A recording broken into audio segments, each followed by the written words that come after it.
জুলাই অভ্যুত্থানের দ্বিতীয় বর্ষপূর্তিতে জাতীয় মসজিদ বাইতুল মোকাররমের দক্ষিণ গেটে 11 দলীয় ঐক্যের গণসমাবেশ।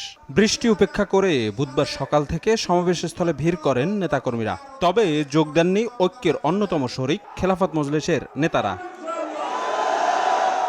জুলাই সনদ ও গণভোটের রায় বাস্তবায়নের দাবিতে আয়োজিত কর্মসূচিতে সাম্প্রতিক আইন শৃঙ্খলা পরিস্থিতির অবনতি, দ্রব্যমূল্যের ঊর্ধ্বগতি এবং গ্যাস তেল সংকট নিয়ে সরকারের সমালোচনা করেন নেতারা।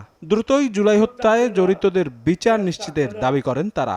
এই গণভোটের রায় আমরা পেয়েছি ১,৫০০ শহীদের রক্তের বিনিময়ে। এই গণভোটের রায় পেয়েছি শাপলা চত্বরের শহীদের রক্তের বিনিময়ে। কোথাও যদি বিদ্যুৎ, গ্যাস এগুলোর সংকটে পড়ে, সবাই থালাবাটি বাসন কলস নিয়ে রাস্তায় নামবেন।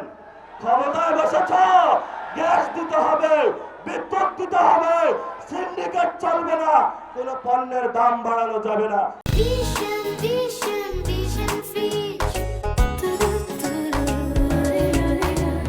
জামায়াত আমির ডাক্তার শফিকুর রহমান হুঁশিয়ারি দিয়ে বলেন, যেখানেই জনগণের অধিকার হরণ করা হবে সেখানেই প্রতিরোধ গড়ে তোলা হবে। জনগণের দুর্ভোগ যেখানে, সন্ত্রাস যেখানে, ফেসিবাদ যেখানে, জনগণের অধিকার হরণ যেখানে, সেখানেই আমরা অগ্নিগিরি হয়ে জ্বলে উঠব ইনশাআল্লাহ।